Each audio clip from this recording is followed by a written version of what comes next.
Welcome back to my channel दोस्तों आज मैं आपको इंटरपर्सनल बैरियर कौन कौन से उसके बारे में बताऊंगा। तो सबसे पहले अगर इंटरपर्सनल बैरियर के रिलेटेड अगर बात करनी है उसके पहले अगर आपको ये पता होना चाहिए कि इंटरपर्सनल कम्युनिकेशंस मीन्स क्या होता है। इंटरपर्सनल कम्युनिकेशंस की अगर सिंपल मीनिंग की अगर बात करें दोस्तों कि समझो कि आप किसी फ्रेंड से बातें कर रहे हो या किसी आप टीचर से बातें कर रहे हो, बॉस से बातें कर रहे हो या कोई मतलब किसी से भी आप किसी इंडिविजुअल से आप फेस टू फेस बातें कर रहे हो दोस्तों एक दूसरे से, तो वो फेस टू फेस बातें जो कर रहे हैं दोस्तों उसी को हम इंटरपर्सनल कम्युनिकेशंस बोलते हैं।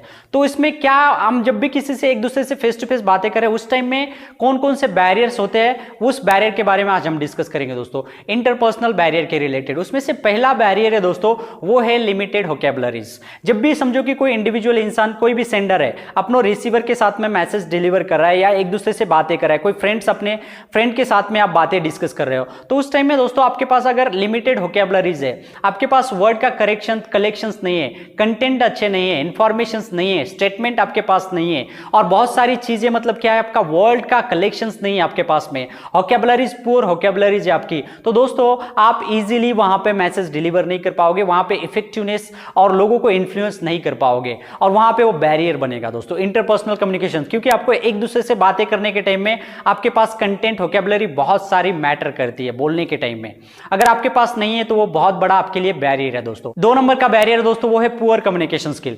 कम्युनिकेशन स्किल मतलब क्या है दोस्तों कि आपके पास में कम्युनिकेशन प्रोसेस ऑफ कम्युनिकेशन क्या है, मेथड ऑफ कम्युनिकेशन क्या है, मैसेज कैसे डिलीवर करने हैं, बोलना कैसे है, कितना बोलना है, क्यों बोलना है, किस लिए बोलना है और आपको बोलने के टाइम में आपको एग्जैक्टली क्या क्या प्रोसेस मैटर करेंगे, आपकी बॉडी लैंग्वेज वगैरह। अब कम्युनिकेशंस में ये से आपके पास पूरी इंफॉर्मेशंस ना होना दोस्तों उससे भी इंटरपर्सनल कम्युनिकेशंस बहुत बार फेल होता है और लोग आपसे इजीली कनेक्ट नहीं हो पाते हैं। और उसके बाद में दोस्तों poor listening skill. Poor listening skill मतलब क्या है कि जब भी आप किसी से बातें कर रहे हो, face to face communication, interpersonal communication करना मतलब फेस टू फेस कम्युनिकेशन करना, किसी से बातें कर रहे हो तो आगे वाले को पहले बोलने दीजिए, आप सुनिए। लिसनिंग स्किल बहुत करना बहुत जरूरी है। हम सुनने के लिए तैयारी नहीं होते हैं दोस्तों, इसलिए भी हम बैरियर बन जाते हैं, खुद से बैरियर बन जाते हैं दोस्तों।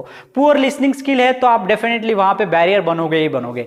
और उसके बाद में है रॉन्ग अजम्पशंस। आगे वाला इंसान बोल कुछ और रहा है, आप अज्यूम कुछ और कर रहे हो, आपका एटीट्यूड कुछ अलग है, आप स्पीकर जो बातें बता रहा है उसको आप कुछ अलग तरीके से सोच रहे हो, बोल रहे हो, वैल्यूएट कर रहे हो, वो भी बैरियर। बाद में है lack of trust. Lack of trust अगर बात करें लैक ऑफ ट्रस्ट की, क्योंकि समझो कि कोई सेंडर है रिसीवर को मैसेज दे रहा है या कोई आप फ्रेंड से बातें कर रहे हो, आप किसी फ्रेंड से बातें कर रहे हो दोस्तों, आपका विश्वास ही नहीं है उसके बोलने पे, वो जो बातें कर रहा है उस पर हम विश्वास ही नहीं कर रहे हैं, ट्रस्ट ही नहीं है वो जो बातें बता रहा है उस पर, तो वो भी बैरियर बनेगा। और उसके बाद में है lack of knowledge about non verbal communications. Lack of knowledge about non verbal communications exactly क्या है दोस्तों, इसमें भी आपको ये फोकस करना है कि जब भी किसी से बातें कर रहे हो तो उस टाइम में आपकी बॉडी लैंग्वेज पे फोकस करना है। समझो कि आप किसी बॉस से, आप एम्प्लॉइज हो, बॉस के सामने आपको बोलना है, उस टाइम में आपकी कौन सी बॉडी लैंग्वेज होगी, उस टाइम में आपका पोस्चर्स, जेस्चर, फेशियल एक्सप्रेशंस, आपके आई कांटेक्ट, एक्सटर्नल अपीयरेंस क्या होगे, ये भी आपको ध्यान रखना है। समझो फ्रेंड से बातें करें उस टाइम में आपकी बॉडी लैंग्वेज कैसी होगी,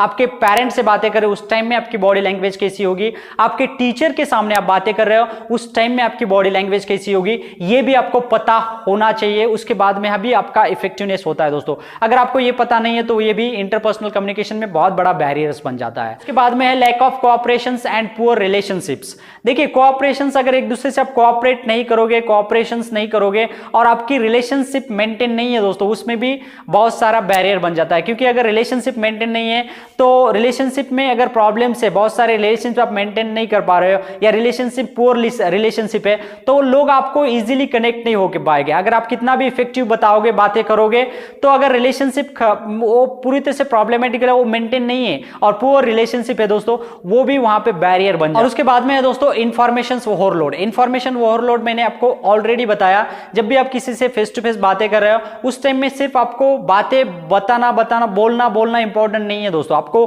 टाइम का भी ध्यान रखना है, आपके स्टेटमेंट, आपका टॉपिक, आपका कंटेंट, आपकी इंफॉर्मेशन को भी ध्यान में रखना है और सबसे बड़ा आपको ये फोकस करना है कि आगे वाला इंसान सुन रहा है या नहीं रहा है। लिसनिंग, जब तक वो सुन रहा है तब तक ही आपको इजीली फोकस करना है, क्योंकि अगर वो सुनने के लिए तैयार नहीं है फिर भी आप बातें बता रहे हो, वो इंफॉर्मेशन ओवरलोड होगी दोस्तों, और वो पूरी तरह से बहुत बड़ी बैरियर बन जाती है। आपको टाइम लिमिटेशंस का भी फोकस करना है और टॉपिक भी ध्यान रखना है कि क्या आपको बोलना है और कितना बोलना है, ये भी आपको पता है। लैक ऑफ रीडिंग स्किल है दोस्त नहीं है तो आपके पास अच्छे कंटेंट नहीं मिलेंगे, स्टेटमेंट नहीं मिलेंगे, अच्छी तरह से आप बोल नहीं पाओगे, आगे वाले को समझा नहीं पाओगे, तो ये भी आपका बहुत बड़ा बैरियर बन जाएगा। और उसके बाद में है डिफरेंट परसेप्शन। मतलब क्या है दोस्तों कि हमारा जो व्यूज है, ओपिनियंस है, वो डिफरेंट होता है। जो कुछ आगे वाला इंसान आगे कुछ अलग बता रहा है, हमारा ओपिनियंस कुछ अलग है, डिफरेंट है दोस्तों, तो इससे ये भी बहुत बड़ा। अगर आप नए हो तो चैनल को सब्सक्राइब करना, लाइक करना और कमेंट जरूर करना दोस्तों। So thank you so much for listening me.